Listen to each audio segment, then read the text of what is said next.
on Vista is the local bistro at Fraser Rise in Caroline Springs, situated at the George Cross Soccer Club at City Vista Reserve. With the current COVID-19 pandemic, we've adjusted our menu and our business times. Bistro dining is back with 2 dining sessions Monday to Saturday between 6 p.m. and 9 p.m. Numbers are limited, so bookings are essential on 7021 0555.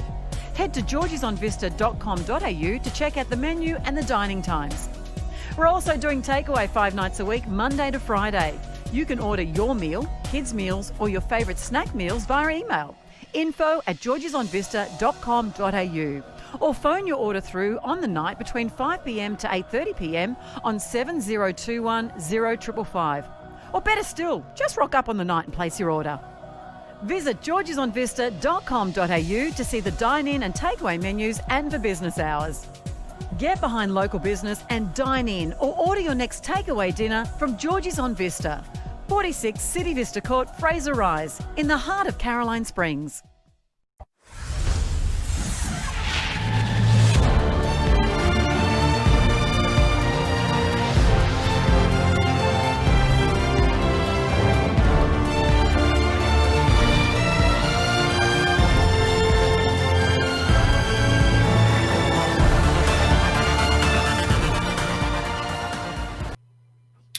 Good evening and a very warm welcome to you wherever you may be.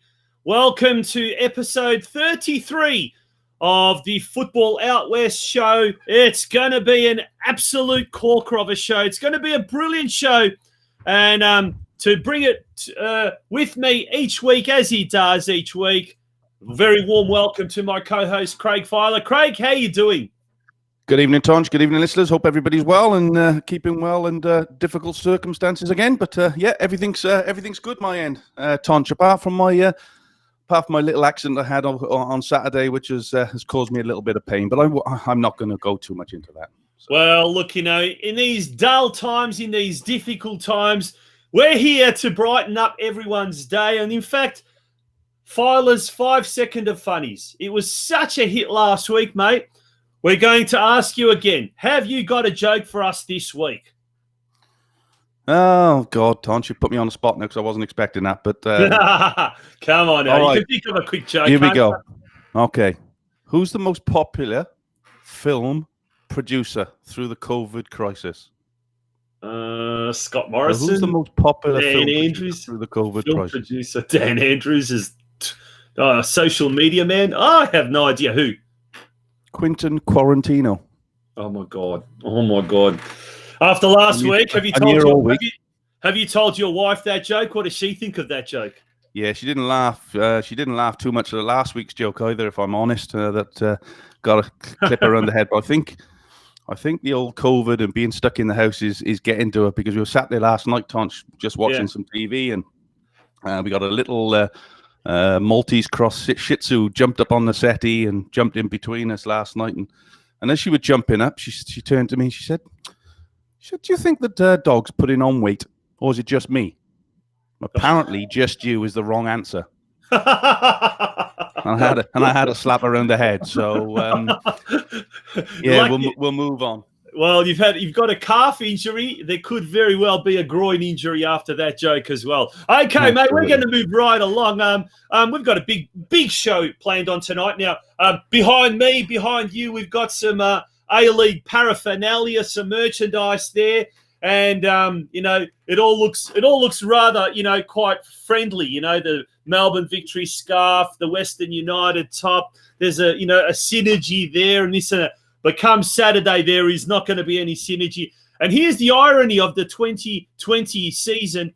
The big Melbourne Derby, the long-awaited Melbourne Derby, is going to be held at Bankwest Stadium in Sydney. Goodness Unbelievable, me. Isn't it? Goodness. Couldn't write it, could you? Couldn't write it. The third derby of the season, and it gets played in Melbourne. Unbelievable. So, yeah. Look, I'm sure it's. I think, if I'm not mistaken, I think it's 140 days since Western United last played a game, and of course the last 2 weeks they've been in quarantine over there in New South Wales. So I'm sure they're all eager to get on the pitch and put in some kind of performance because there's still everything to play for both sides. Yeah, absolutely. Now, speaking of which, we've got a special A-League themed episode for you, ladies and gentlemen, at home tonight for you. We've got some big guests, and none more so than the prodigal son, who's returning after gallivanting all the way around Australia, in South Australia and Western Australia, Lord knows wherever else. Ante Kovacevic is back, and he's the newly appointed head of football, football manager at Western United, Western suburbs born and bred boy. He's back, and he'll be with us tonight. Special guest. He'll be coming up very shortly. And yeah, I'm looking forward to listening to Ante. He's got a really good playing history as well here in the West. Absolutely. And we'll touch on that later on at St Albans, Melbourne Knights, Green Gully, before he went on to bigger things. But we'll touch on that with him a little bit later on. It's going to be really exciting. So if you've got any questions for Ante, anyone from the old Melbourne Knights, St Albans, Green Gully days, any Western United fans, we've got the Western United service crew who have been sending a couple of questions to you, Craig. You've been diligently collating those questions. So it promises to be a pretty interesting, pretty insightful, pretty exciting interview. And it's got a little interesting twist that he only made us aware of that earlier tonight, but we'll let him tell us about that. But that's coming on around about 7:15. And then around about 7:45, we've got someone from the Victory Camp, another interesting person. Yeah, we have. We've got the assistant coach, Mr. Jeff Hopkins, and again, Jeff has had a very good history in football, playing for both Fulham Derby, Fulham and Reading in the UK before making his way out to Australia. I think he was a Brisbane Roar assistant coach. I think he was the women's coach at Brisbane Roar. Last season, he was the women's coach at Melbourne Victory, and this through obviously the pandemic, he's now the assistant coach to Brebs for the remainder of the season. So it'll be really interesting to listen to Jeff, a fellow Welshman, and I'm sure he'll have a bit to say on the playoffs as well, and we'll touch on that a little bit later on. That we will, and there's some breaking news with regards to the W League, and in fact a Melbourne thing. But we'll leave that for the news desk, mate. And we'll let you scurry away and prepare your notes very, very quickly. And as you get the news desk ready, we won't be too far away with that. So stay tuned for the news desk. You are tuning into the Football Out West show.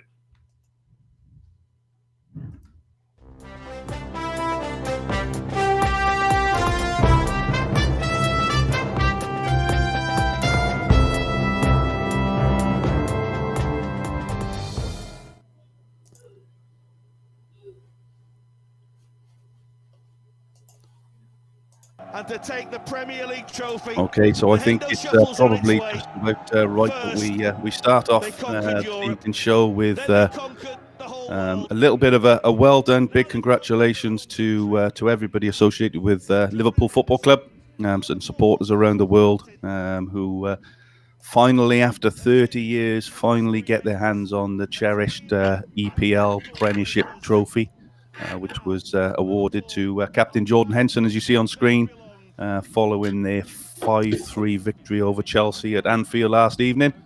I'm sure the celebrations will or have gone on. They're probably still going on in Liverpool. And congratulations to everybody associated with the club, and like I say, the supporters around the world, which, as we know from a few years ago when they brought the team over and played at Melbourne at the Melbourne Cricket Ground, what support they have around the world. So big congratulations to them. Yeah, absolutely. And look, 30 years in the making. They're really looking forward to celebrating it. And I did see somewhere where it said something along the lines of I think once all this COVID is over, can you imagine the sort of party that they're going to be having in Liverpool? So something to I was thinking of that today, Tonch. It's a real indictment of where we are. 30 years that they've waited to get their hands on the trophy, and the supporters couldn't be there to witness it, and it's very sad, isn't it? And but I suppose it just shows where we are as this global pandemic continues to to hit everybody. Yeah, absolutely. But, as we said at the start of the show, we're here to provide a little bit of a smile on people's faces. And I guess if you are a Liverpool supporter, you've had a smile on your face all day long. And thankfully, the EPL has been back. And, it has been quite enthralling watching it. But I'll tell you one thing that's been even more enthralling is the Championship, Craig. Championship never ceases to amaze me, Tonch. Year in, year out, it goes to the last game of the season. And, it is, for me, we talk about the EPL being the best league in the world, and it probably is in terms of technical ability. But for enthusiasm, for passion, the Championship in the UK is second to none. I was speaking to Josip Skoko about it a few weeks ago, and it's a really, really tough league to play in. It's even harder to get out of. And, Leeds have been chomping on a bit now for the best part of 4 years. They've stuck by their coach, as we said in the show on Sunday. And it just shows you when you stick with somebody for a period of time, eventually you get your just rewards. And Leeds have been worthy champions this year. They probably have in the last couple of years, to be honest with you, but just fell away at the end. So congratulations to all your Leeds supporters. I'm sure one of our sponsors, Mark Sultan, will be on champing at the bit in a minute, giving me some grief on Facebook. And West Bromwich Albion, your favourite team, Tonch. Yeah, Slaven Bilic, the coach there, the gaffer. Yep. He's taken them to the Premiership, and that's being celebrated all over Croatia. I tell you what, that is. I think they've become everyone's second favourite team after Liverpool, obviously, and Dejan Lovren. But no, that's a great story. Two great clubs who return to the top flight. But look at that, the battle now. And mate, you've got a lot of vested interest in the battle for the promotion playoff.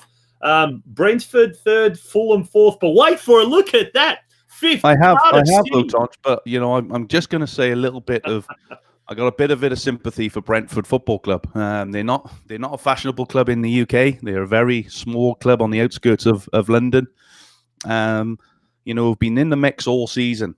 Only really needed to win yesterday and hope that West Brom dropped points. West Brom drew 2-2 with QPR. Yeah. Brentford needed to beat, wait for it, Barnsley, who've been bottom of the Championship all season. Barnsley went and won 1-0 and got themselves out of the relegation zone by 1 point.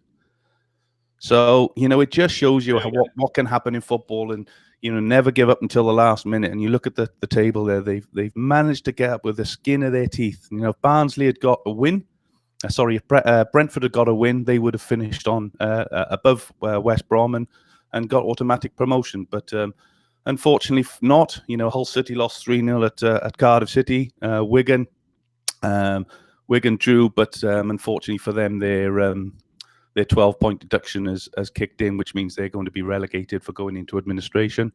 And of course, then there's Charlton, who have also got relegated. But going back to the top of the league there, Tonch, the playoffs, there's some big games there. It's perceived to be, in 2 games time, the final, which is led to believe the biggest revenue earner in world football, around 160 million. The winner will get for being promoted into the EPL through various different channels. But Brentford, who play Swansea, who got into the playoff again. If you look at the points on the right-hand side, they're 70 points. Nottingham Forest losing for the 6th consecutive game and dropped out of the running altogether. Swansea snuck in there along with Cardiff, Fulham, and Brentford. So we could have an all Welsh. Final in front of no supporters. That would be interesting, wouldn't it? Isn't it crazy? Yeah, incredible though, amazing. And this is precisely what we've. Everyone's been talking about over the last 4 or 5 months, national second division, promotion, relegation, what it would mean. Can you imagine the amount of interest and the amount of, no other sport here in Australia would have it.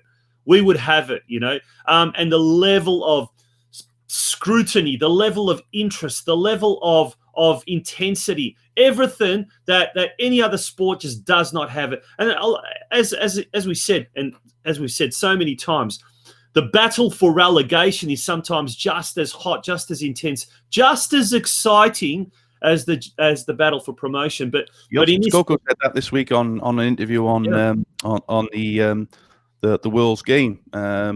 That he said, he played for Wigan in a survival playoff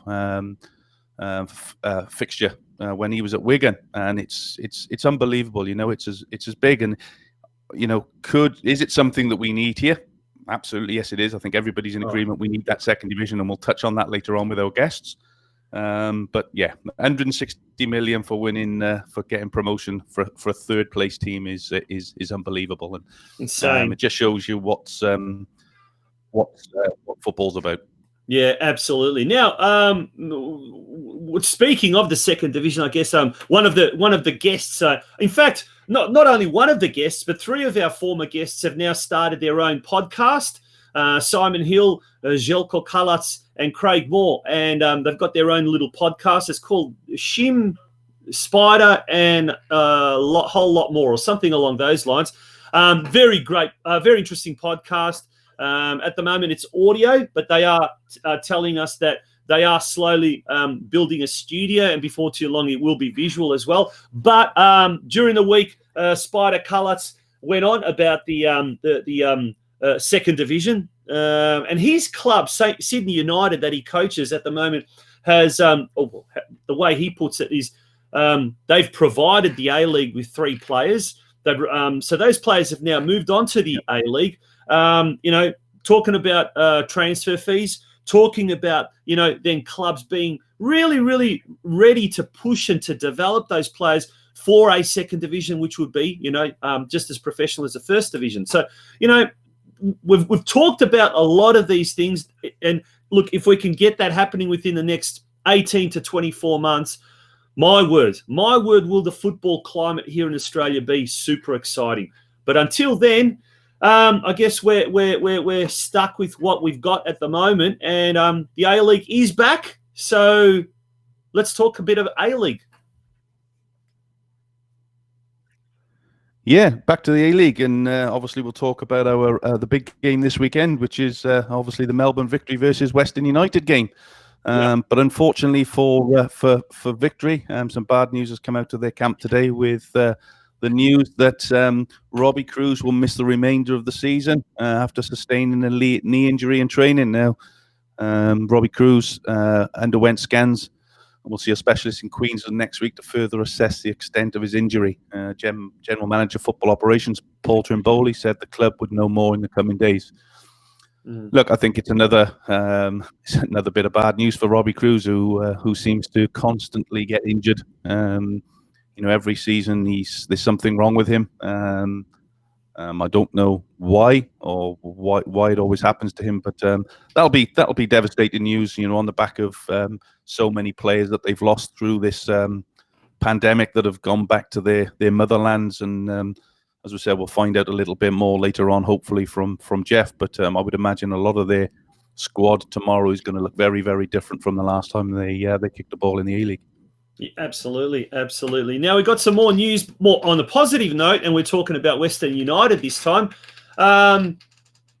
Safe hands for another year is what they've been saying. Philip Curto signs on for another year. Great news for Western United fans. Yeah, fantastic news. I think, throughout the season or throughout the beginning of this season, he was in fine form. He had a couple of games where he dropped a few clangers, and I'm not going to hide from that. He did drop some clangers in a few games, but he's a very, very astute and very, very good goalkeeper. And Western United have done very well to keep him at the club, and that's good news on the back of Mark Rudan coming on the Western United website this week and saying that the excitement is starting to generate and all the players are looking forward to it. Rudan said, "Everybody involved in the club can't wait for Sunday night to begin." United, as we know, were successful in the last 2 meetings against Victory, winning 3-2 at Marvel Stadium in round 4, and then 3-1 at the GM HBA Stadium in Geelong in round 9.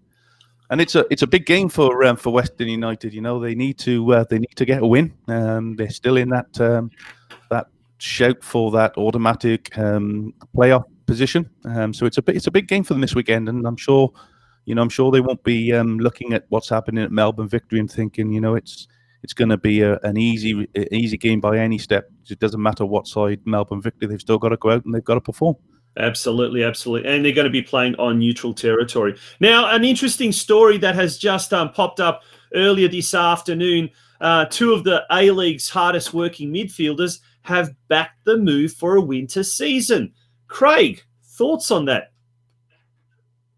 Paolo Retre and Neil Kilkenny from Sydney FC and Perth Glory, respectively. They have now played 2 full games in the space of 4 days since the league's resumption, and have already noticed the benefits of playing in winter, and they are staunch advocates of moving the competition to winter, suggesting the performances, fitness, and the game speed have drastically improved already in the delayed restart to the season. Thoughts, Craig? What do you think? Look, I'm a fan of changing it to a winter format. Of course, there's a lot of stuff that needs to be thought about. We are going to be competing a little bit with other codes, but I don't think it's going to be as bad as we think. I think it's a good thing for football if we can try and balance what other countries are doing. It gives us a better opportunity of competing with them rather than not, because we're playing at the same time of them, and the weather conditions will be very, very similar. So I think it's a good move, and it basically means that we're going to have football 52 weeks of the year around the country, because and that's what we want. It doesn't stop for 6 months and then start back up again. We'll have football continuously. Because, absolutely. I think that's the mouth-watering prospect, isn't it? 52 weeks of the year. Geez. Having some form of football played all year round is to me is just mouth-watering. Look, one thing that I've really enjoyed since the restart of the A-League, and it's only been not even a week. The fact that midweek there's games being played, live games, that is. We're not talking about replays or anything like that. We're talking about live games. There's something to look forward to. The EPL. Is obviously playing catch up and having midweek games. So, it's almost like it's the World Cup every week, waking up in the middle of the night, watching games. And then, that evening you're also, you've had dinner and then you sit down, and instead of watching some boring crap reality show, you watch the ultimate reality show, and that's football. Can't go wrong with that, mate. Hey, can't go wrong with that at all. No, if it's football or My Kitchen Rules, mate, I know which one I'll be tuning into. No, exactly right, man. Now, we did say there's some breaking news as well. So just moments earlier, FFA have released a press release and regarding the Julie Dolan Medal, which is the for the W League season, the Westfield W League's highest honour. Western Sydney Wanderers' Kristen Hamilton has taken out the award for this season. She received 13 points, closely followed in the voting by Casey Dumont from Melbourne Victory on 11 points. Lynn Williams finished in third spot. She's from Western Sydney Wanderers on 11 points. And then we had Morgan Andrews from Perth Glory and Natasha Dowie from Melbourne Victory on 10 points. Ellie Carpenter was the winner of the Westfield W League Young Footballer of the Year from Melbourne City. And Melbourne City's Rado Vidosic was named the Westfield W League Coach of the Year for the first time after leading his team to the Premiership and Championship double undefeated. So fantastic, some good recognition there of some of the Melbourne teams, or Melbourne City in particular. Some of the Melbourne Victory girls did extremely well as well. But congratulations to Kristen Hamilton from the Western Sydney Wanderers for taking out the Julie Dolan Medal. And that was just announced in the last hour, Craig.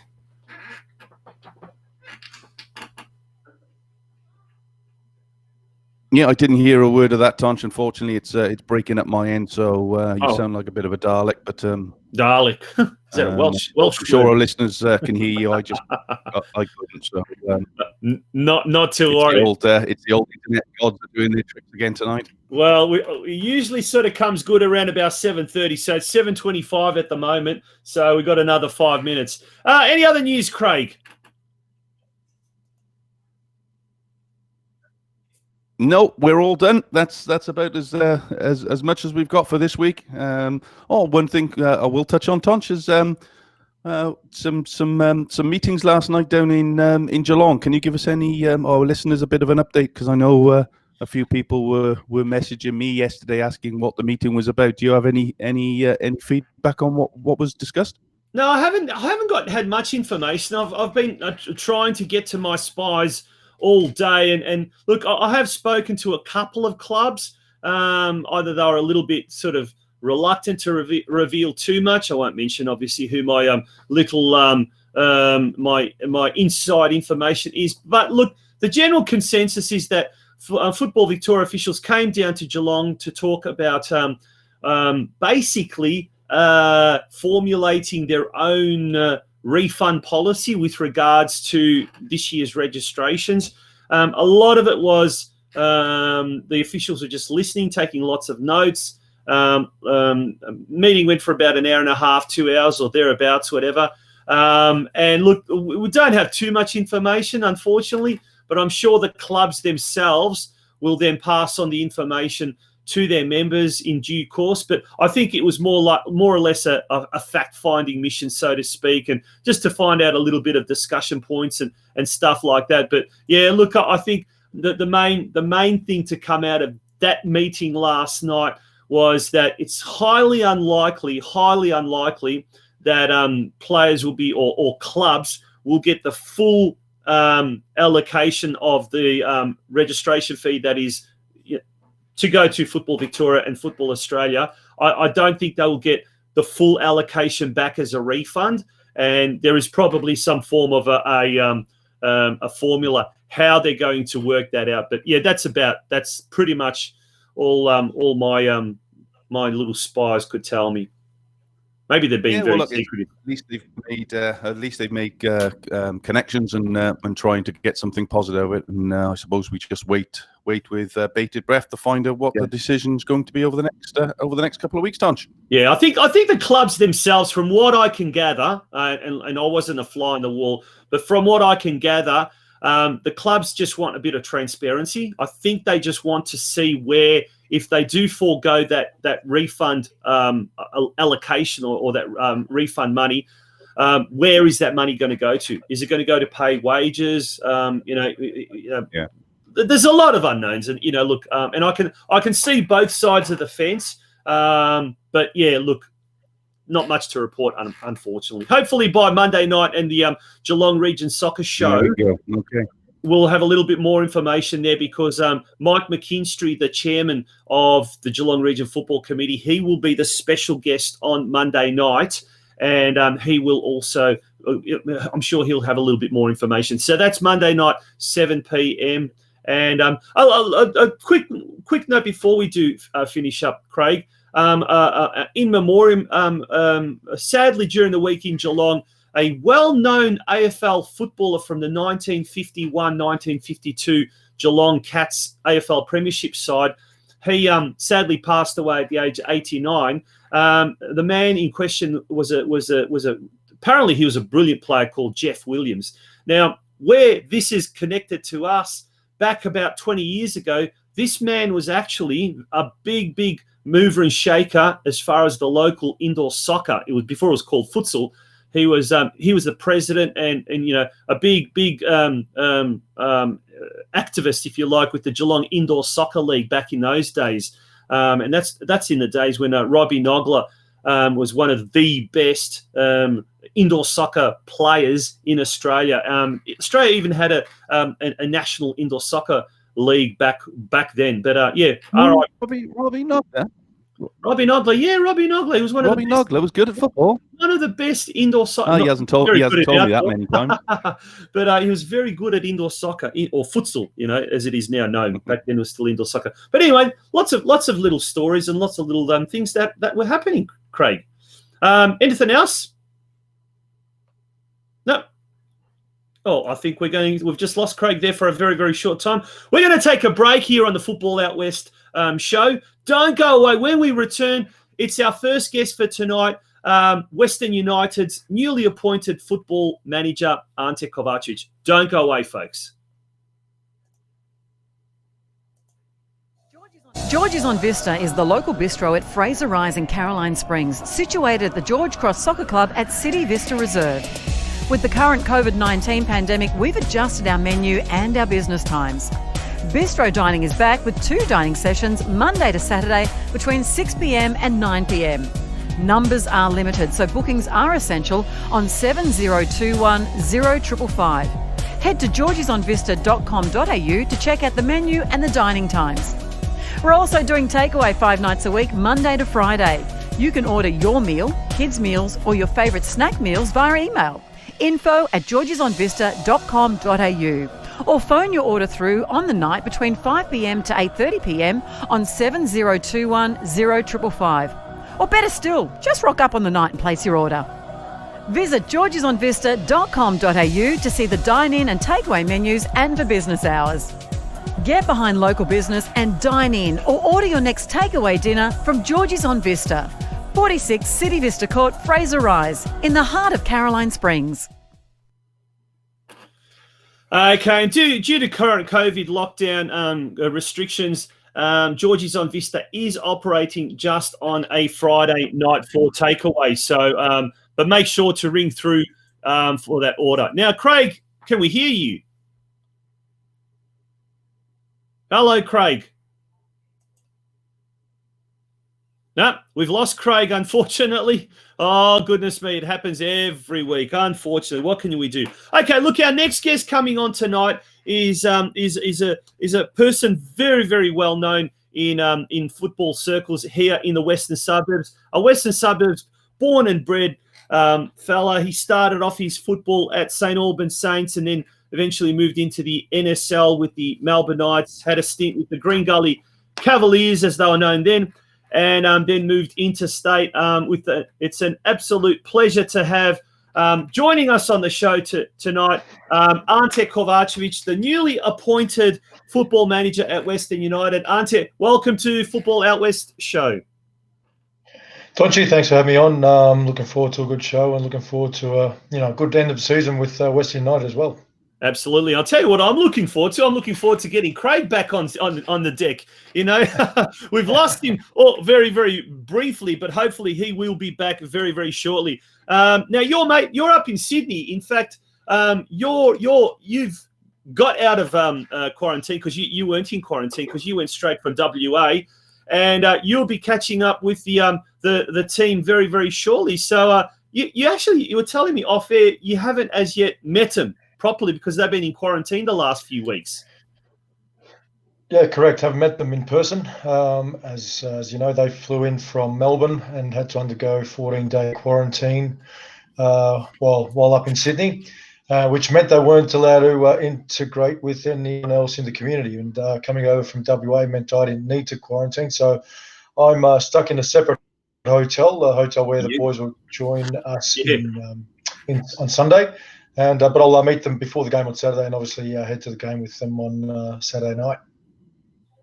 Now, we've got Craig. Oh, we almost had him, but he's just gone. Again, he's gone. Not to worry, we'll just push on. Mate, it's a homecoming of sorts. You started off your football in the early 90s playing with St Albans Dynamo, your senior football. Let's talk a bit about your career and then we'll talk about your new appointment. But mate, you came up through the ranks at St Albans Dynamo, and then you played 40-odd games with the team there. Was that the old Victorian Premier League before you got into the NSL? Yeah, it would have been the old Victorian Premier League, probably about 92 to 94. I think I was playing there with St Albans. Obviously played my junior football there with the club as well.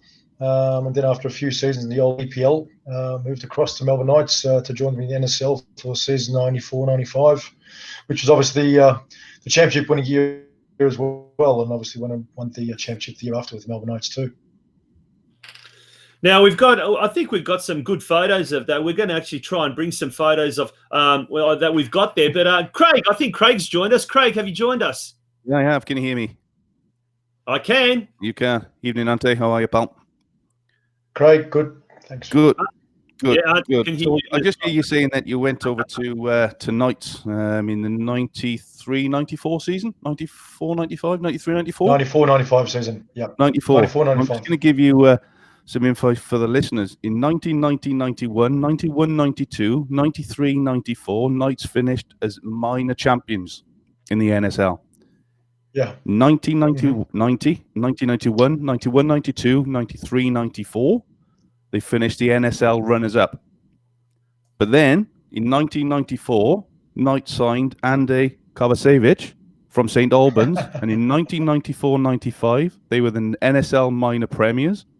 95-96, they were the NSL regular season runners-up. And in 94-95, 95-96, they were the NSL champions. So you could say, Ante, that you were the reason why Melbourne Knights were so successful in that 3 or 4 year period. Well, you could say, but if you have a look at that team list, I'll say there's a bunch of other reasons why we were premiers that year and obviously took out the championship. I was going to bring that up in a minute, but I'll bring it up now as you said it. And you look at that side there, you got Frank Urich, Steve Horvat, David Savinsky, Andrew Marth, Joe Spiteri, yourself, Mark Viduka, Danny Tiato. Some side, isn't it? Yeah, Oli Pondliak. I think we had Fausto Dimicis, Vinko Buljubasic, Mark Silic.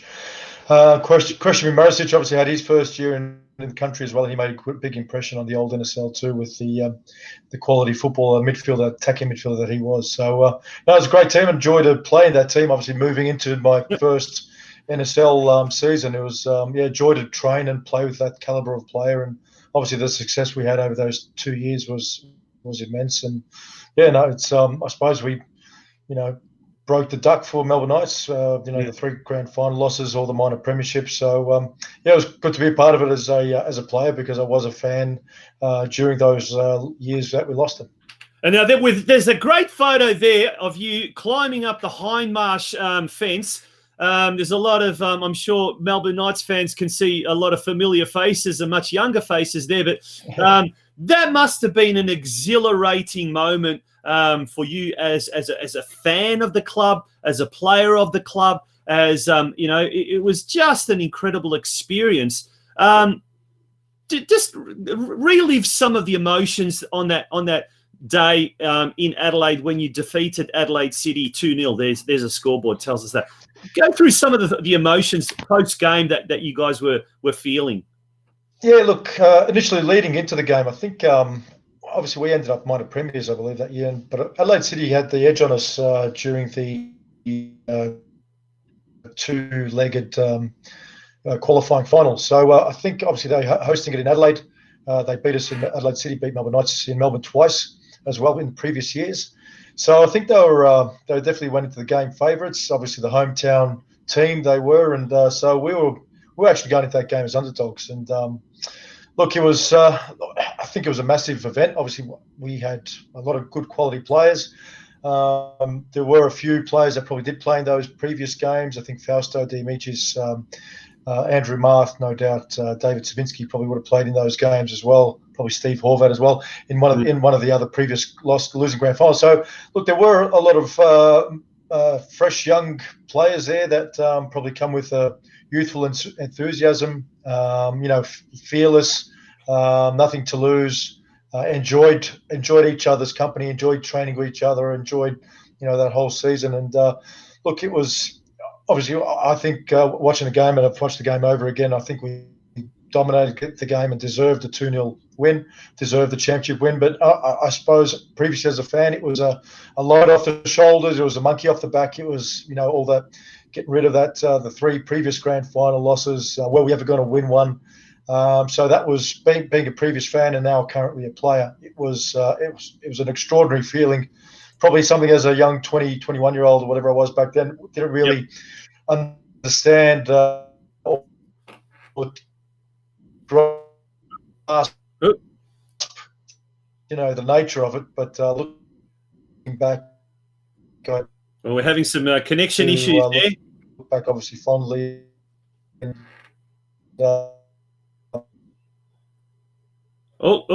We seem to be struggling with that connection.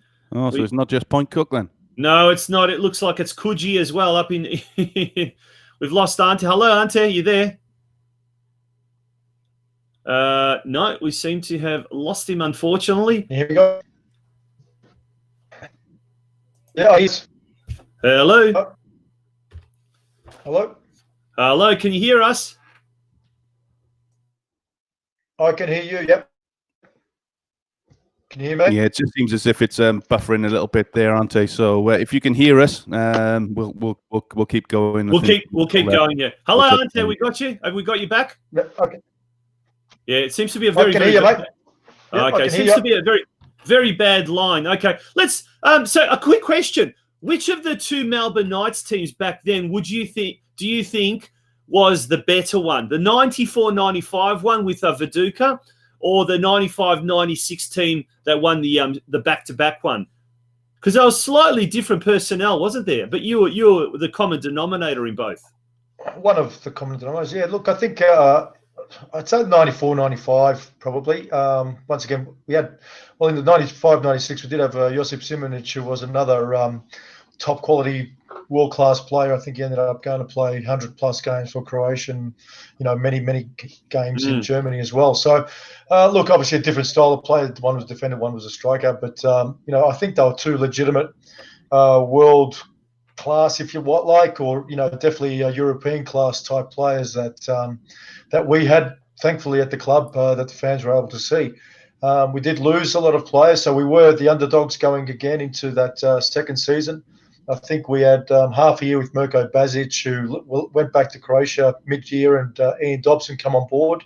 Ian Dobson come on board after winning a few premierships, VPL premierships, I believe, with Altona Gate.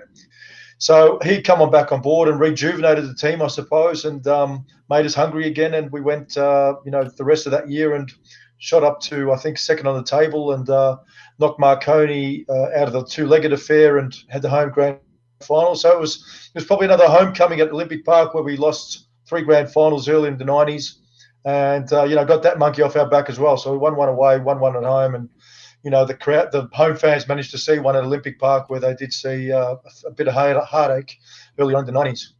Yeah, absolutely. Yeah, I've actually put a copy of the 94-95 final up on our link there. So if anybody hasn't seen that game, it lasts for about 18 minutes, I think. Not the whole game, obviously, just the highlights. And there's a little link on there for you to go and have a look at Ante in his prime. Yeah, absolutely. Now, after that, Ante, you left Melbourne. You went to Adelaide City, where you played 80-odd games, came back to Melbourne to play for South Melbourne, and then went on to Perth Glory in the NSL. But before that, you actually spent a bit of time in Malaysia at Selangor. Tell us a bit about that little bit of a expedition. Yes, obviously the NSL ended in 2003-2004 season. So there was 18 months off of National League football.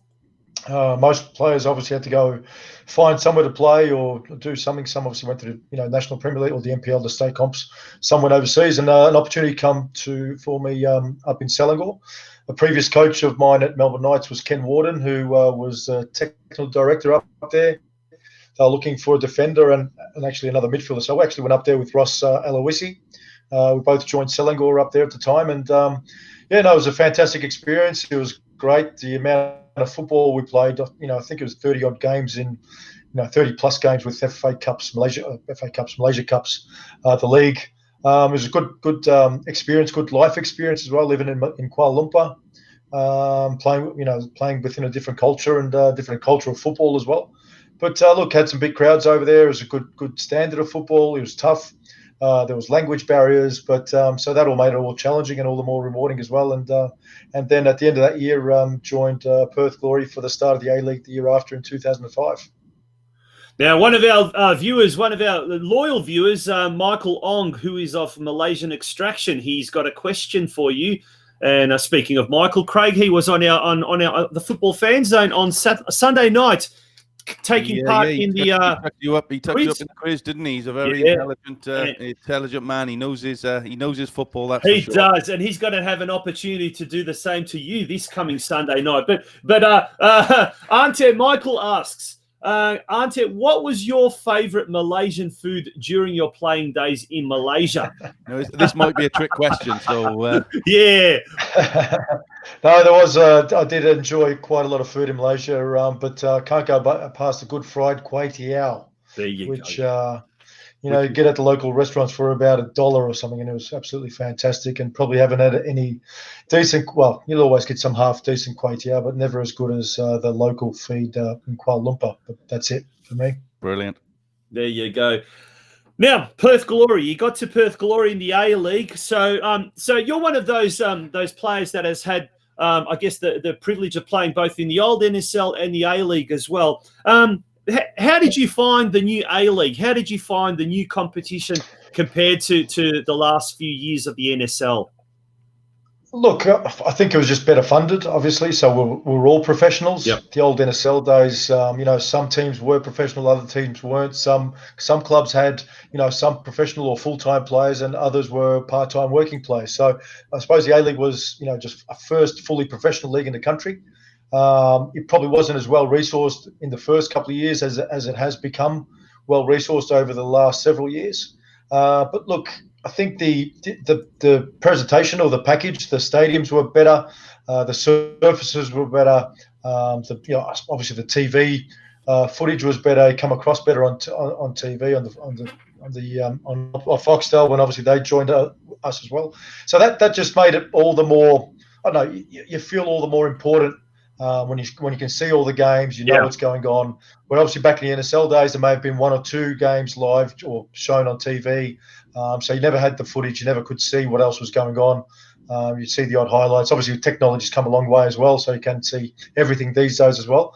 But, obviously, so it was better funded, and all you need to do is concentrate on football.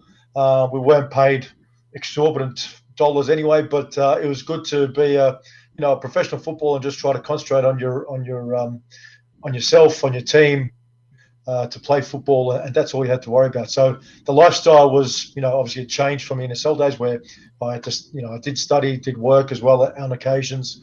So the lifestyle's obviously, professional football is probably the best career in the world. Now, we just had a photo of you in your Perth Glory days, but there was also a photo there of a very young and beardless Mila Jedinak.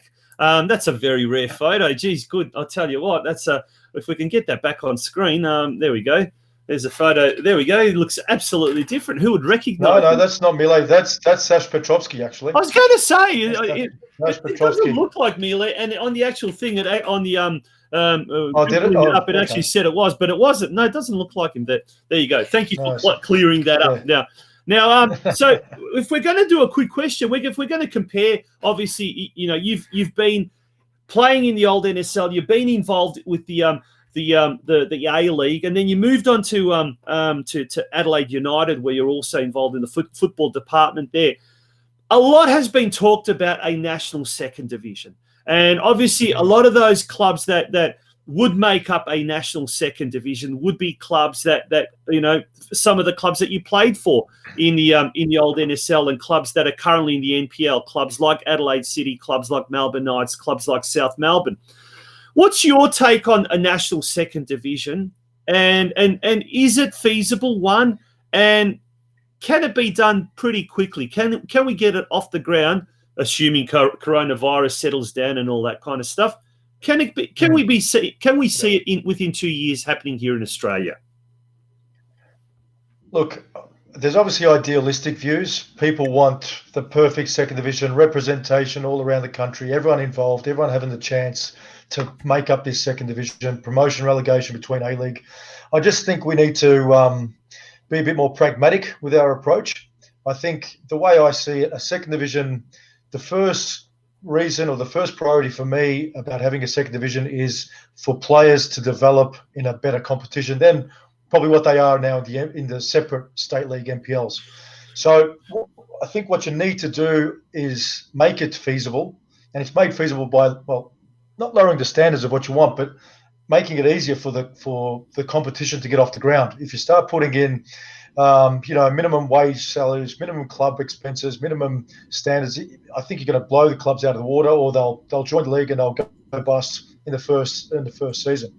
I've had many discussions with fellow football people, people involved in clubs, people involved in MPL clubs. Ideally, I'd try to keep it as simple as possible. I'd start it as, and I know people don't want to hear it, but maybe it's Melbourne and Sydney centric initially to cut down travel costs, create a few more rivalries. Now, you see players from WA state leagues and South Australia, they go over to Victoria to play in the Victorian MPL. So these players will still continue to go over to Melbourne or Sydney to play in this new second division. So that's where I think it's important for the players to develop. That's where I think second division is first and foremost for the players. That's what I'd like to see, because we're all talking about the greater good of football. We're all talking about what's good for the national team. Where are all these players developing? Blah, blah, blah. So we need to make this competition feasible for these players, or for the best players around the country to play in this competition. But if we have a competition that's got a club in Perth, club in Brisbane, Canberra, Adelaide, Tasmania, all over the place, I dare say it'll struggle to be sustainable. So you're talking there some kind of regional setup rather than a national setup, Ante, yeah? Well, I just started off as a setup that just got clubs in Melbourne and clubs in Sydney. So the clubs are just either travelling within Melbourne, travelling within Sydney. They're our two biggest cities. They're probably the two biggest clubs two biggest leagues that have probably the bigger clubs. And it's not that saying Adelaide's not good enough. Adelaide might come up with a club, but I think it's important for the competition to be sustainable, which, having just a Melbourne Sydney centric, and I know it's not just to keep those clubs happy there. I think it's about starting off on a smaller base, starting off with lesser travel costs, starting off with a lesser cost for the clubs, maybe getting more rivalries, and so therefore maybe the crowds are bigger. Are the crowds going to be big if South Melbourne play Brisbane Strikers in Melbourne on a cold winter's day? Probably not. Or would it be if they play Heidelberg or whatever it may be? Yes, it probably will. So I think you just got to create this league to try to make it successful and sustainable, obviously. But first and foremost, I'd like the league there for the players. We want the clubs to be ambitious. Yes, we want, if you have this league, it's for the players. There's a better competition. You've got the best players around the country playing below the A-League, playing against each other on a weekly basis. And hopefully the competition is sustainable, that it's around for 10 years, that it can grow, that the clubs can grow, that you can add an Adelaide team in there, you can add a Brisbane team in there, obviously a Perth team in there, and build it as it can be built as it grows. But I think if you try to ask for too much too soon, I think it'll run into difficulties. Yeah. Let's move on to the present now. So let's not worry about the future for the time being. Let's move on to your new role at Western United, football manager. Obviously, we've got this season to get over and done with. And, I think everyone just wants it done as quickly as possible. Moving on to next season, have the plans started now for, preparing next year's squad, planning for next season, doing everything that needs to be done now in time for next year? Where are we at with that?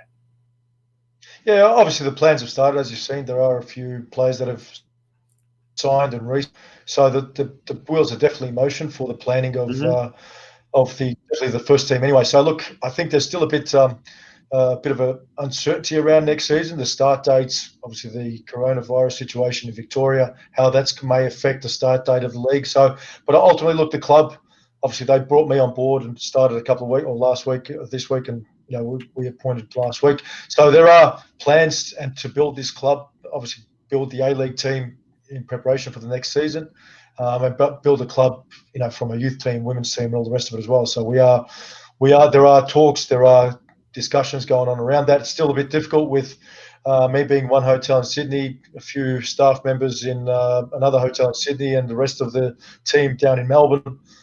So it is, it does get a bit difficult, but there are definitely wheels in motion for the progression of this club. Fantastic. In terms of your role at the club down there as a football manager, what does that entail? Just tell our listeners and the Western United supporters what that job entails as a football manager. It's just about everything in a football club, I believe. But from your point of view, you've coming to be asked to do a specific job. What does that job look like? Yeah, so look, it's probably all encompassing, but I'd like to describe it as being the GM of the football administration side. Mm-hmm. So you're building stuff. If football was an office, I'd be the head of that office, and not on the field, off the field. So obviously on the field, that's Mark Rudin and his coaching staff to look after that. This entails obviously building, as I said before, building the club from a youth team academy system, which is down the track. But there are foundations that need to be established on how we're going to do it, what we're going to do, putting plans in place. We still don't know whether there'll be a youth league in the summertime, so could cause a bit of a delay in building the youth team. How we get into the NPL through the academies through there as well. That's a bigger picture view. Initially, it's obviously management of the team. There's registrations, there's recruitment, there's scouting as well. Then with in unison with the coaching staff in terms of signing players. So look, there's a fair bit all encompassing. It is always a tough one to describe. I get asked that question many times over the years. It's a role that just takes things on board that sometimes you don't expect. So, but like I said, I think where Western United's at, it's a year old in terms of the A-League. We only do have one football team. Obviously the senior A-League team, but to become a real club, we need to expand that, build in youth teams, your under 18s teams, and what have you beneath that to underpin that senior football team. Big job, isn't it? But it's an exciting job. And look, at the end of the day, at the moment, there's so many uncertainties. We just don't know what's happening just in general. But in the foreseeable future, obviously, the hub is going to be in Sydney, in Coogee. Is that right, from what I'm hearing? And look, hopefully the season will last for as long as it can. But assuming that things stay the way they are in the next month or so, and Victoria's under lockdown and whatnot, is there plans to maybe base the club, in Queensland or in New South Wales for the foreseeable future and continue training, preparing for the new season? Or is it just a case of let's go back to Victoria? Look, to be honest, I haven't heard it been discussed. I don't know if it's been mentioned quietly behind the scenes. Mm-hmm. But look, I dare say we go back to Victoria. Hopefully things improve in Victoria. I think worst case scenario, the pre-season happens in Victoria, and I dare say if we have to get out, it's another 14-day stint in quarantine wherever we have to go to restart the new season. But that's like I said, I think we're just praying and hoping that things improve in Victoria. We don't have to do that, but if that's the only way to happen, I mean, AFL might have bigger issues, but they've got a later start than what we have planned. Mm-hmm. But if we're planning to get it started in December, then well, obviously monitoring that situation in Victoria is going to be important. And then what contingency plans are in place to make sure the season starts. Now, just a question from a listener who messaged me this afternoon. It's come from Michael Long again. Could you please ask Ante if he has any update regarding the direction that the Western United are taking regarding their juniors next season and onwards? Are they going to be playing NPL? What age groups are they going to look like? Is it going to be a girls program? Obviously, you've touched on that very, very briefly. What's the aim? Because I know Chris was very adamant about it when he came on the show about 6 weeks ago of it's going to happen, but he has to make sure, and the club has to make sure that they're not robbing Peter to play Paul. It's very much has to be around looking after the community clubs and making sure that they don't fall short for the sake of Western United. So how does that work? What work goes into that to getting that ready? And is it likely that there will be an NPL sides next season? Look, I'd like to think we're currently sitting in July and seeing what's happened with previous clubs and getting them into the NPL. And I'm talking the NPL youth team and stuff to play NPL. I think that's doable from where we are right now. I think that should be definitely an aim for the club to ensure we've got a youth team or probably two youth teams, a youth seniors and reserves at least for next season. But obviously we've got players to source. We've got the Football Victoria to discuss how that looks and what that means with the structure of their leagues. Probably with what's been going on with the COVID, there might be an opportunity there for us to manage to get a team into the competitions for next year. I think that should be the first aim. The juniors underpinning that, I think, could be a bigger project. Probably that might take a longer term. Seeing once again what's happened in the past, it's ideal to have them next year to get it started, but it is a pretty big task to incorporate an extra 6 or 7 teams into a club, and how that looks from a resources point of view, facilities point of view, as most local community clubs understand. There's a lack of resources or facilities out there to field these teams, and Western United will be no different when we undertake that as well. And as you mentioned, we don't want to strip potentially our local community clubs that we want to build good relationships with, and strip their teams of players and have them playing with us, and have them scurrying to fill their teams after that. So there is a lot to think about, and sure, it works out right for Western United and as well as the local community clubs. Fantastic. I've also got another question from Sonia McDonald, who's one of the mad supporters there at Western United. She's very vocal. I think she looks after the Facebook pages there, and she says, what makes Western United Football Club unique already is our commitment to muck in together and develop as a true football family. What is the one thing that you would like us to know about you away from football that'll help us to get to know and appreciate you better? We like Malaysian food. Well, we know that. Well, I need to find a good Malaysian restaurant out west somewhere. Look, I think, as I said, I was born and bred in Melbourne.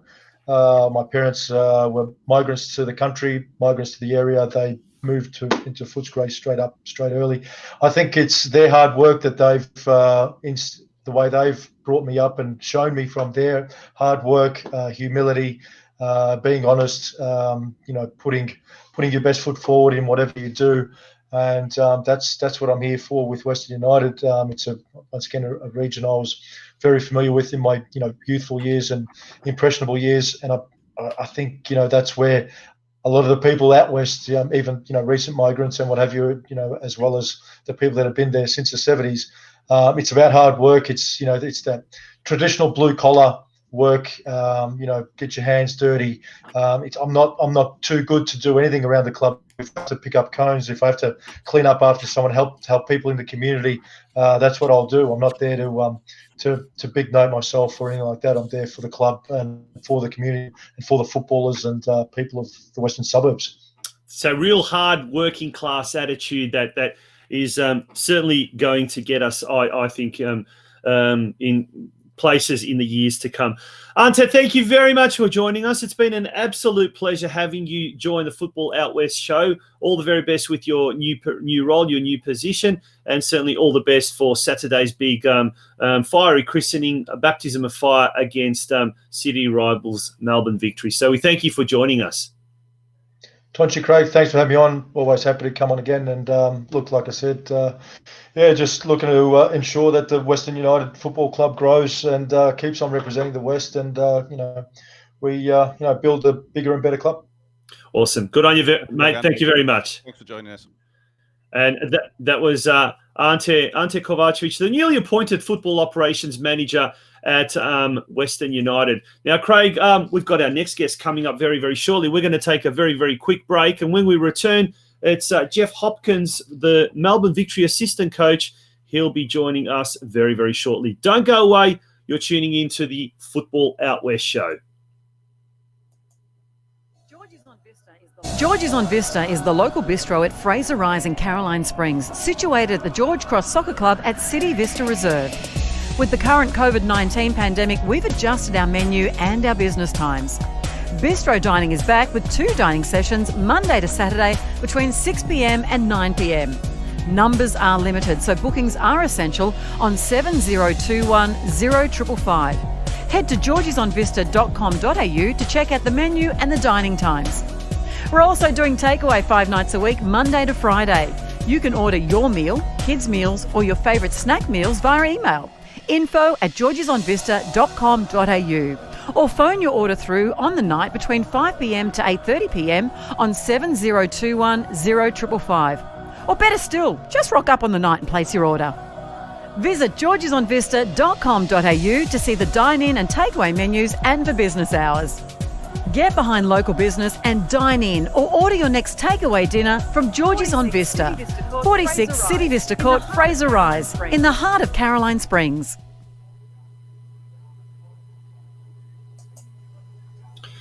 Welcome back to the Football Out West show here live on Facebook, and we're also being simulcast as we speak on the Geelong Region Soccer Show as well. So a big shout out to our sponsors for tonight's show, the George Cross Football Club and Georgie's on Vista. Obviously with the current COVID restrictions, unfortunately, they are opened only on a Friday night, and that is for takeaway. So make sure if you are ordering, you do ring ahead. Craig, this next guest is one of your countrymen. So we'll let you do the introductions. Thanks, Tonch. So we welcome Jeff Hopkins to the show. Jeff is the current assistant coach down there at Melbourne Victory. He's, as you said, he's a proud Welshman from Swansea, but we won't hold that against him. Ex-pro, played at many clubs in the UK, and welcome to the show, Jeff. Good evening, Jeff. How are you? Don't tell me we can't hear him. Hello, Jeff.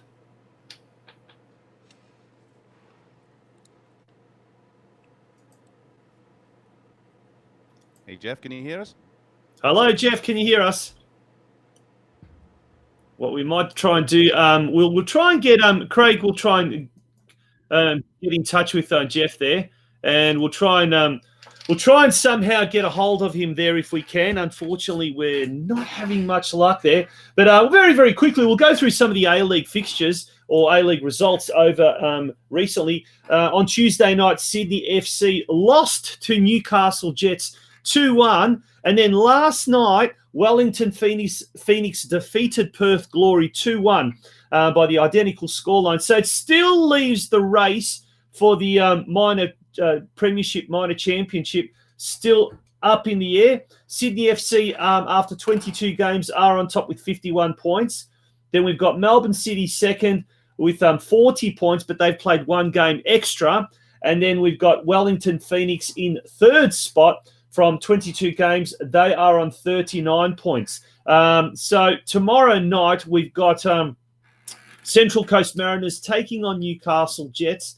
Then on Saturday night, the big double header, we've got Melbourne. Yeah, we do have Wellington Phoenix taking on Adelaide United. That game's at 5 p.m. at Bankwest Stadium. And then, the second game will be the Melbourne Victory Western United blockbuster, also from Bankwest Stadium. Now, that one kicks off at 7:30. The earlier game kicks off at 5 o'clock. So that should be absolutely fantastic. Now, hoping that we're going to have the two gentlemen on.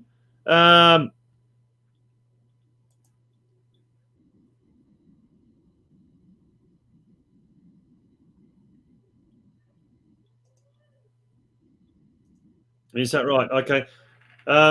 Hoping we can get now everyone back. We are having audio problems. Hello, gentlemen. Craig, you can hear me. Jeff, can you hear us? Fine. Jeff, can you hear us? No. Okay. Can we get Jeff to maybe ring us up on the Yeah, just bear with us a second. Okay, no worries. I'll leave you guys to it. Hopefully we'll get this sorted. We do apologise. We seem to be having some sort of audio issues once again. So getting back to the A-League, Central Coast Mariners taking on Western Sydney Wanderers. That game is on Monday night. Melbourne Victory then front up against Brisbane Roar next Wednesday.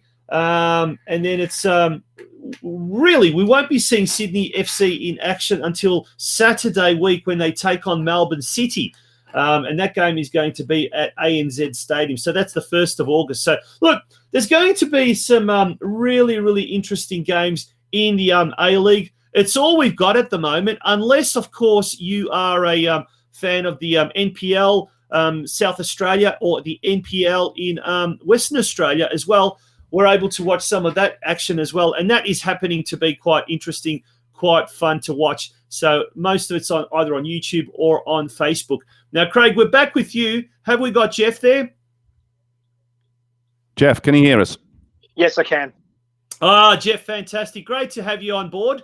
Unfortunately, we don't have you visually, but at least we can have you audio-wise. At least that's a start. So how are things with you? Yeah, okay, actually. Apart from the internet speed, most probably. Yeah, look, we're...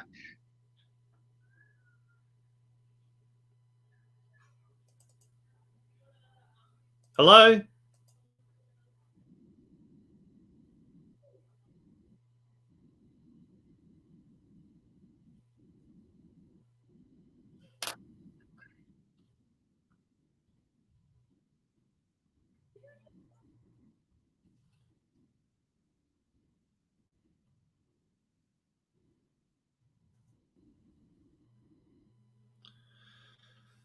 Now we've got Craig back as well. So, Craig, you there as well? We lost you for a sec, but now we've got everyone here, so we can now continue, guys. Craig, you wanted to first of all maybe talk about some of the old days, I guess. Back in Wales, both of you guys are Welsh. It looks as if we're taking over the world, aren't we, the Welsh? Yeah. So, no, listen, obviously, Jeff, just, I suppose, talk us through your early career. Believe it was you started off at Fulham, then went obviously to Crystal Palace, Plymouth Argyle, etc. Do you just want to talk us through your younger career, how you obviously born and bred in Swansea, but obviously spent a fair bit of time outside of Wales playing your football? Yeah, I say I think you're a Cardiff boy, aren't you? I think we're big rivals. I'm actually I'm actually a Cardiff supporter. I'm from Cwmbran actually, so okay. But yeah, I'm a Cardiff. Well, so. yeah, I was born in Swansea. We only lived there for maybe a couple of years when I was smaller. I moved up to the Reading area and spent most of my time being brought up around the Reading area. Yeah. I left school on back then, went into they had a football apprentice schemes then, so yeah. I did my apprenticeship at Fulham. Was that the old YTS, was it? No, it's before the YTS. The YTS. Yeah, okay. Showing my age now. So yeah, so I did a year of a 2-year apprenticeship and signed pro at 17. So yeah, had 8 really good years at Fulham. Learned a lot. Got into the side quite young at 17, and yeah, kind of learnt on the job.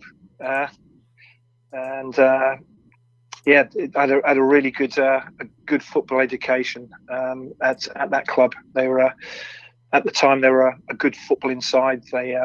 We played really good football with a bit of success as well under Malcolm McDonald. And yeah, and say I was there for 8 years before moving on to Crystal Palace. Played under Steve Coppell there. Got promoted from the old second division to the first. Spent a year or a few years in the top division before it turned from Division 1 to the Premiership. Yeah. Was involved in an FA Cup run. Although I did actually miss out on the final. Had a really good time there. But that's when kind of injury started to affect me playing games. So I ended up being injured for almost a year of the 5 years I was at Palace, and ended up moving on to went out on loan to Plymouth Argyle, and then has a short time at Bristol Rovers before joining Reading, which again had a great time under Mark McGee and Colin Lee. We won the third division championship and went right through to the playoffs the following year and lost at Wembley. Before, yeah, we would have gone up. We were, I think, 7 or 8 minutes away from winning the game and getting into the Premiership. And yeah, it was. We had a very, very good side under under Mark and Colin before they left. Where was that? Was that at Elm Park? Elm Park? It was at Elm Park. Before, again, I left the year before we moved to Medeski, and the funny thing about that year was I think it was the year they restructured the Premier League, and I think I think I'd be right in saying that we're the only team to have finished second and not gone up automatically. So we had to go through the playoffs that year, and we lost to a 4-3 to Bolton at Wembley. So Bolton went up, and we missed out that year. So and then I stayed at Reading for 5 years. Moved to Malaysia. Had a season or 2 seasons really with Selangor. Again, had a great time towards the end of my career, playing in front of really big crowds. Had a little bit of success winning Malaysia Cup and the FA Cup over there, and also enjoying the food as well. Now, we're speaking of the food. Now, speaking of the food, Ante Kovacevic told us coincidentally, he was at Selangor as well. And he told us that his favourite Malaysian dish. What about yours? What was your favourite Malaysian dish whilst over in Malaysia? There was a couple. There was a nasi lemak, which was like just rice and nuts and real hot chili sauce. And I think roti canai. We used to at the it's like a small curry dish with roti with a bread, just dip in, and we used to have that after training almost every day. A little bowl of curry and a bit of bread to dip in. It was really nice. Washed down with some sweet tea. Made with condensed milk. So I'm licking my lips. I had that dinner. I'm starving listening to you. It was great after a hard day's training. I'm sure. And then you finished off your playing career at over here back in Australia, down at the Gippsland Falcons. Yes. So, was that with the great Sir Harry Bingham? Was he there? No, Harry wasn't there at the time. It was actually Stuart Monroe was the coach there then. And I spent a year playing under Stewie, which was again really good experience. I helped him out a little bit with a little bit of the coaching as well. When Stewie left and moved to Carlton the following season, I got the job as player coach, which I stayed there. I think for 3 years, but I never actually played, which was probably a godsend because my first coaching job. Yeah, being able to play and coach, I think would have been a little bit too much for me there. So because there was a lot going on at the club. It was obviously a small club on a small budget, and eventually the financial side of things got on top of the club, and we went into administration and liquidation in the end. So now I wanted to ask you about that. Was that a massive culture shock for you, Jeff, coming from a professional career in England, then going to Selangor, which is one of the biggest clubs in Malaysia and certainly that region, and then coming to Australia to play here in Australia? And let's face it, Gippsland or certainly Morwell was a very, very small rural setting, a small club with small crowds. What was going through your head in those initial stages? Were you sort of thinking to yourself, oh, yeah, I need a little bit of a change of pace? Or were you thinking to yourself, where the hell have I arrived at? Yeah, I guess, first of all, I guess the first thing is you've got to hold your hand up and say well done to Stuart for convincing me that Morwell was an outer suburb of Melbourne. It was a bit of a culture shock, to be honest, but I kind of embraced it. Mm-hmm. And I guess at first, if you speak to some of the players, I kind of fought against it a little bit, and I was a bit of a grumpy one, and but in the end, the people at the club, it was an Italian club, and the people at the club, the passion that they showed for their club, and the dedication of the players as well.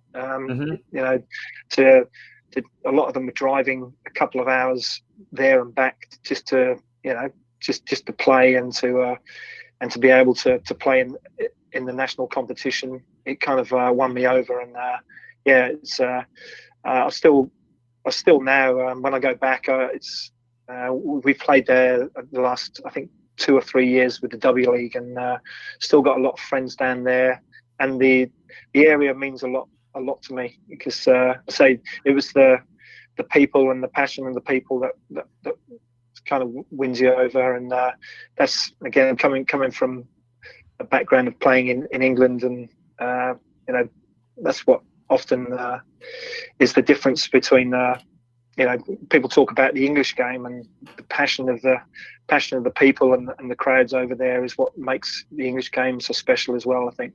Yeah.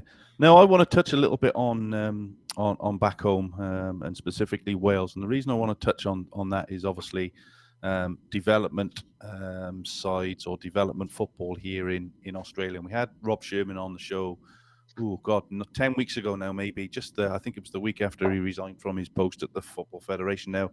Mm-hmm. Obviously, you know Rob. And Rob was heavily instrumental in changing football, I suppose, back in our hometown or home country back in, late it would have been late 1990s, early 2000s, where they changed the whole concept of football in terms of 4x4, 5x5, 6x6. Yep. Everybody turned around and said it's not going to work. We're used to playing in big goals at 5 years old, and little kids running around on a huge pitch, and of course that sort of crept over to Australia now, and that's sort of how the mini roos, and Tonchi's involved with the mini roos down there in North Geelong.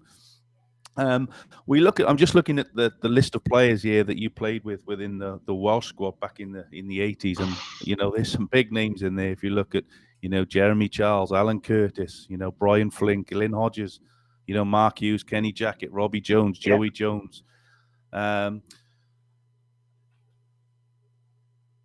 Now we look at Wales 20 odd years on from those days of how different football is, because Wales back in the day were, I wouldn't say we were the laughing stock, but we never got anywhere. We were 170th in the world. We were never ever any good at any tournaments that I think the closest we came was to go into America, USA, but unfortunately we missed a penalty in the last couple of minutes. And you look at where Wales were 20 years ago and where they are today in terms of the grand scheme of things. 20 years on, they get to the semi-final of the European Championship, which is something that Welsh people wouldn't have thought 20 years ago. The reason I'm going on a little bit there is, does that stem from the changes that were made 20 odd years ago, where they started to talk about development within football from a very, very early age? And, given the fact that Australia at the moment are going through the crisis of where's the next group of talented players, is there a lot of synergy between what happened back in the day and what's happening here in Australia?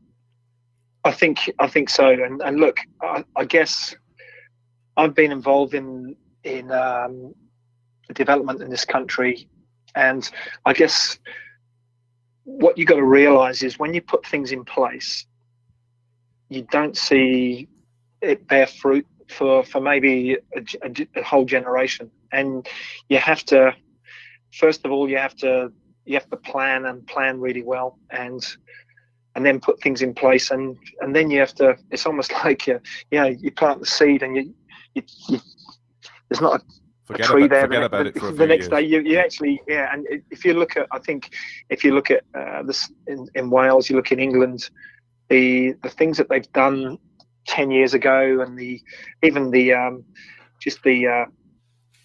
way that they've developed the professional academies, and the coaching, the new coaching practices they put in place across in England and Wales and through the UK, and it doesn't happen overnight. And you take Japan for an example, a 50 year plan. It's you can't change things overnight. And I guess if I look at Australia over the last 10 or 12 years, since I've been involved in it, we're too quick to change things and say it's not, this isn't working. I think you've got to plan long term, and you've definitely got to be then patient and back what the plan that you've put in. And over time, if you can do things and tweak things to make things better, then do it. But look, I think and again, if you've got to get the right people in at the beginning, to put the right plan in place, and to make sure that you follow through on things. But Jeff, when we talk about planning, when we talk about some of those things, putting them into place, look, the COVID crisis has seen us with a lot of time on our hands, and there's been a lot of talk. There's been a lot of talk about that has resulted in the golden generation, the formation of the golden generation. We've seen James Johnson, the FFA CEO, come out with the 11 principles. There's been lots of talk about strategic planning, both at club level, at league level, at national second division, etc., etc. So there seems to be a lot of conversation happening. Are we heading in the right direction, taking all that into account? And the next step, how important is it that we start implementing some of these conversation points or some of these plans as quickly as possible?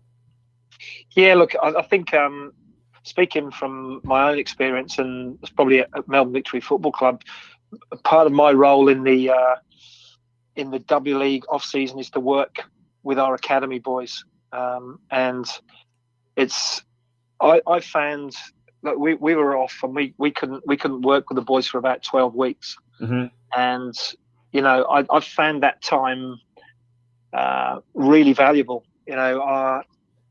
Our head of football, Drew Sherman. So I think you most probably know Drew as well. We were online 3-4 times a week, and the conversations we had, and the work that we did at that time, when you most probably, as a coach, sometimes you're so busy, you're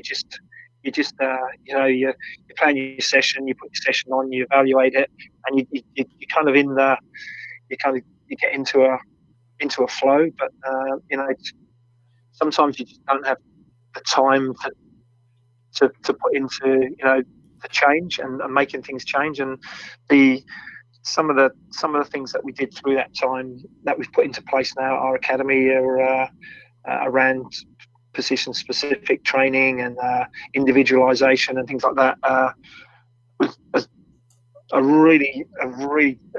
been fantastic. And if we can maybe spend a little bit more time thinking about things, and So this is a good time to capitalize on that. Yeah, I found that really valuable. And again, but I think you're right. Once you've done the talking, you've got to get the action happening as well. And which was the good thing about that, was as soon as we came back, bang, we started putting things in place, and things have started to happen there already. So I think you're right. It's there's definitely a time for planning, good planning, preparation, but then you got to jump in and you got to get things happening as well. Craig. Yeah, okay. So let's talk now about obviously victory, and obviously the season or the game that this weekend. How was you mentioned there that the guys had 12 weeks off and they couldn't get together. How's everything been up in Sydney through the last couple of weeks? Obviously with training. Obviously, there's been mention on social media, websites, etc., that there's been a number of players that have left the club through that period because they've gone back home to spend time with their families. How is morale within the group? Obviously, it's yourself and the coach Grant have come in. I'm presuming here till the end of the season. Yes. Yeah.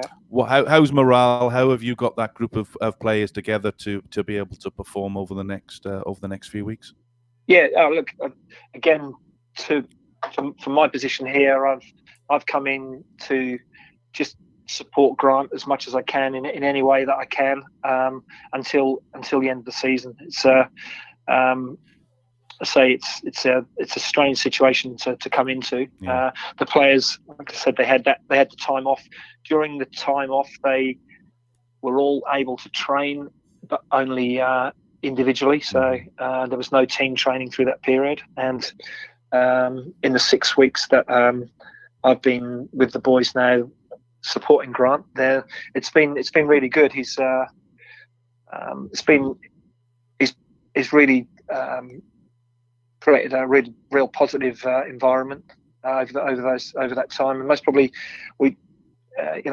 there's one thing that Grant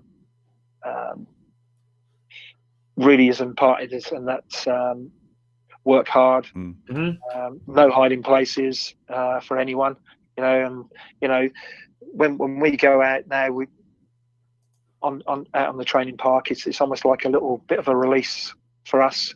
We get out of the hotel for a couple of hours, and the boys have been really fantastic. They're a lot of them are away from their families, the girlfriends, the kids, and it's definitely not easy. Look,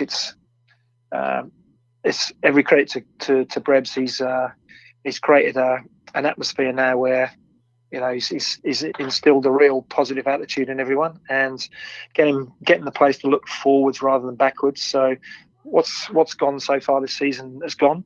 Yeah. And we're all looking forward, and we're all looking forward to the game on the weekends. It's been a long time for the boys getting out in the park, and they're really looking forward to it. Yeah, now with them obviously training, there's a lot of younger boys within that group now, Jeff. Surely that's a good thing for Australian football now that maybe, and there's two ways of looking at it, but now it gives those youngsters an opportunity of staking their place within the club. They've maybe not had an opportunity previously through a number of reasons. Now they've sort of been thrown in at the deep end, like you were back in the days at 17-year-old at Fulham, where it's now sink or swim. You want to be a professional football player. Now's your opportunity to really see what it's like of being a professional football, training day in, day out, away from your family for long periods of time. How are those youngsters coping with that? Yeah, look, I think from day one, I think that's one of the first things that Grant spoke to the whole group about, and it's there's going to be opportunities for the younger players, but it's not going to be handed to you. You've got to start earning it in your training, and when you get the opportunity, you've got to be big enough and tough enough and strong enough to go out there and to take the opportunity. And I think we've seen over the last 5 or 6 weeks that a lot of the younger boys have taken the opportunity. They've stepped up, and they're really contributing. Fantastic. Well, that should be a fantastic game. It's 7:35 p.m. kickoff on Saturday night at Bankwest Stadium, the second of a double header. The first game, Wellington Phoenix and Adelaide United, and there's still a little bit of interest in that. Wellington Phoenix need that win to keep the pressure on Sydney FC up the top. But certainly it's a sign of the crazy times, isn't it, Jeff? If this game was played in Melbourne, it would have been a sellout no matter where it was being held. But the big Melbourne Derby to be held in Sydney, it's crazy, isn't it? Yeah, you're right. It is a derby, and it means a lot to us. It means a lot to our supporters and the club. But again, you wouldn't realise it is a derby. But I think when you see the first maybe 5 minutes or so of the game, I think everyone will realise, there's still a derby for both clubs, and it's definitely it'll be played like a derby for sure. Yeah, absolutely. We're looking forward to that, and like we said, it kicks off at 7:30 p.m. on Saturday night. Should be an absolute fantastic blockbuster. Jeff, thank you very much for joining us. We'd certainly love to catch up with you again in the off season. in the coming off season. But in the meantime, all the very, very best for the rest of the current campaign and certainly the future with Melbourne Victory.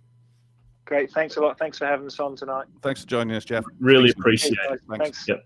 Bye. And that was Jeff Hopkins, the assistant coach at Melbourne Victory. Mate, we've come to the end of the show. It's been a long show, but it's been a really interesting show. It was great to talk to two absolute statesmen of the local football community. They've been around for a long, long time and certainly seen it all and have been involved with it and continue to be involved. So, but before we go, Craig, Sunday night, what have we got lined up on the Football Fan Zone? Well, we've got the quiz. We've got the usual quiz. We'll have chat about the news, what's going on through all the football. We'll talk about obviously Saturday's big game. But we've got two guests that are coming on. We've got Michael Long, who's going to try and retain his title for a second week. I'm sure he's already reading up his encyclopedia of every football club in the world. A very clever young man. And we've got Donald Pritchard, who's from the northern suburbs, who's going to be joining us as well. Awesome. He needs to open up a book, and he'll be playing against myself. And this week, it's your turn to answer the question. I'm the quiz master, so gentlemen, if you want to get an insight into some of the questions, be nice to me. Maybe slip me a $20 note, and we'll see what we can do about it. No. There's no match fixing here on the Football Fan Zone or the Football Out West show. But one thing I do want to say, Tonch, and we've put it on our Facebook page this week, we actually want to change the quiz slightly. And we've come up with a bit of a concept where we'd like to have a bit of a Champions League of clubs, I suppose. So we're looking for any members of football clubs who want to represent their club, whether it's community, MPL, women's MPL, doesn't matter. If you want to represent your club and take part in the Football Fan Zone quiz, then get in contact with us. We're looking for 16 players, 16 teams in a knockout format, week on week, with a grand final that we'll hopefully be able to do. If everything works out right in terms of timings, we'll hopefully do that at our major sponsor, Caroline Springs George Cross Football Club, a little bit later on the year. So look, if you're interested, you want to represent your team, drop us a message. Put your names down. When we get the numbers together, we'll be looking to do it over the next couple of weeks. I think it'll be a bit of fun on a Sunday evening. Absolutely. So we want an actual league. We want a competition. We want clubs to put there. You can represent your club. It doesn't matter. Just volunteers, say who you're going to represent, who you're going to be. You don't need to get your club's approval, although that would be nice. But we do really want to have a proper league style. We're going to call it the esports IQ Sports. What do you reckon? We're going to call it IQ Sports or IQ Football. IQ Football. That would be a nice, catchy name. That's a great concept. And by the way, Craig, full credit to you. You came up with that concept. So let's get it off the ground, folks. Let's keep some competitiveness happening between the clubs, between the State League, NPL, community clubs over the next few weeks, and let's make it fun.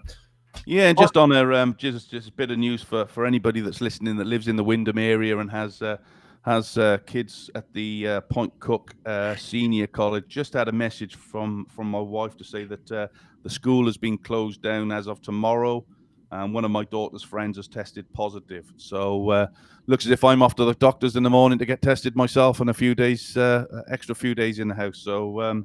Look, there's a lot of it around, guys. Just do take care. Listen to what people are telling you to do, and hopefully we can get rid of this thing as quick as we can. Otherwise, Christmas is going to be a very lonely place for all of us. Yep, sooner the better. The sooner the better. On that note, mate, thank you very much. All the very best. Job. Good luck, and with everything, and including obviously the COVID tests. And to everyone else out there, stay safe. Enjoy the football action coming up over the next few days, and we look forward to catching up with you on Sunday night. The Football Fan Zone here on this Facebook page, the Football Out West News Facebook page at 7 p.m. Good night. Stay safe, everyone.